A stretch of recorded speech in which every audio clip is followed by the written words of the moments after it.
Hello, everybody. My name is Nuno. And my name is Luis. Welcome to the very first episode of Dark Podcast. In this podcast, we will be discussing horror movies, its history, subgenres, influence. We will be talking to guests involved in horror movies, screenwriters, directors, actors, producers, but also enthusiasts. Now, to start the series, we have invited a very special guest. He's the main character in what is considered by many one of the best horror movies ever made, one of the greatest actors of all time, with 12 Academy Award nominations, 3 Oscar wins. We have here with us today Mr. Jack Nickolson. How are you doing, Mr. Nicholson? I'm doing just fine. How are you doing today? Thank you for being here with us today, sir. Great, thank you. Thank you for being here with us today. Well, it's nice. It's an honor to be here. So, tell us, how did you decide to become an actor? Was it something you wanted as a child or a teenager? Well, no, I would say it was a gradual thing, as it probably is with most people. It's an unusual choice of occupation for a sort of centrally placed male American. You know, when you're out there in New Jersey, you don't suddenly pop up in the middle of your football practice and say, yes, I'm going to be an actor. It doesn't do it that way. I probably really started thinking about doing it after I was doing it. And vaguely when I was working at MGM in the cartoon department, a job which I got really mainly to observe movie making because I was sort of starstruck that time. Still am. We know you rendered the song Managua, Nicaragua as a child in school, so you must have an artistic vein since an early age? Managua, Nicaragua was a hit song of the early 40s, actually, in which I sang it in a grammar school variety show in a red and gold crepe paper cape with a sort of bellboy's monkey hat on. I was rather flamboyant, I would say, for a 7-year-old or whatever it was. When you watch your early movies, pre-Shining, pre-Easy Rider even, do they make you wince? Well, they all make you wince. I mean, I think work of any vintage, because, you know, you embody your own work, I would imagine makes anyone wince, or at least it should. I got to do a few things that I actually liked, and I must say that although I was in some of the most dreadful pictures of all time, that I was, and so were all the people I was working with, trying to do their best under the circumstances. And that's really all you need as a developing actor, is just to be trying to do it well. If you can live with the humiliation of, you know, being in something where it's pretty funny, you know, it's not bad for you. I always have felt that I was lucky, because if I had been successful that early, I'd be in a position where I was trying to make a comeback now.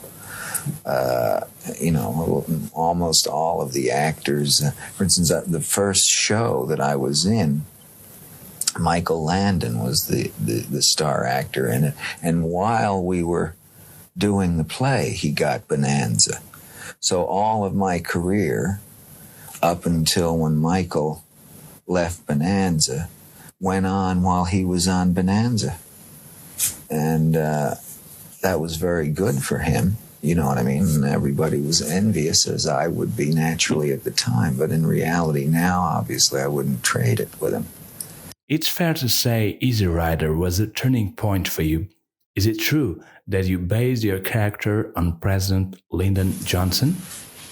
Well, I didn't have the normal length of time that you would have to study a dialect, and since the character was from Texas, and some of the speeches that he had were sort of evangelical, Johnson's speech pattern, and which was familiar to my ear at this time from hearing it and so forth. You know, I mean, I didn't put it out in front as an imitation, but it was something true that I could refer to.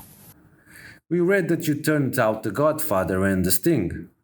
Yes, that's true. And I I think I had enough business acumen. I know I had enough business acumen by then to know that that both The Sting and The Godfather were going to be huge hits. At the same time, I happen to think that Last Detail and Chinatown are, to me, they were the more interesting of the films. Godfather was going to be a good film. I'd always wanted to work with Marlon, but I was asked to play the lead in it. And A, I felt it should be an Italian person. And B, didn't have any scenes with Marlon in the script I read. And I thought, well, I'm liable only to get to work with Marlon once. And let's hope that it might be something where we really had to work together. Do you prefer sex or politics? I prefer not to separate the two. Gives new meaning to the word meticulous. Are there any directors that you never worked with but would like to? Yes. Bertolucci, who's a very old friend of mine. I know him since he's 20. And several others. We notice you keep checking your watch. And you'd be amazed at how many actors look at their watch to see what time it is, and they don't see what time it is. Mine says 2:17 now. How was it to work with Mr. Stanley Kubrick? I mean, how would you define him? When I come up against a director who has a concept that maybe I don't agree with it, maybe I just hadn't thought of it or whatever, I'd be more prone to go with them than my own, because I want to be out of control as an actor. I want them to have the control. Otherwise, it's going to become predictably my work. And that's not fun. Okay, it doesn't seem like you wish to expand on that, but we'll get back to that later. So let me ask you this. Would you consider working with Portuguese filmmakers, maybe in a Portuguese movie?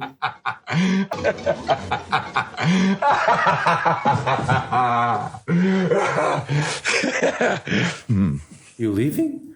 We wanted to ask you about doing The Shining, working with Kubrick, the truth about Shelley Duvall's trauma and... You can't handle the truth! Okay, well, thanks for coming. We hope you enjoyed. Thank you very much. Very nice. I enjoyed that. Okay, bye. Thanks for coming. Don't forget to check our next episode. We'll be having with us Jamie Lee Curtis. Okay, guys. I guess that will be all for today. Thank you and good night.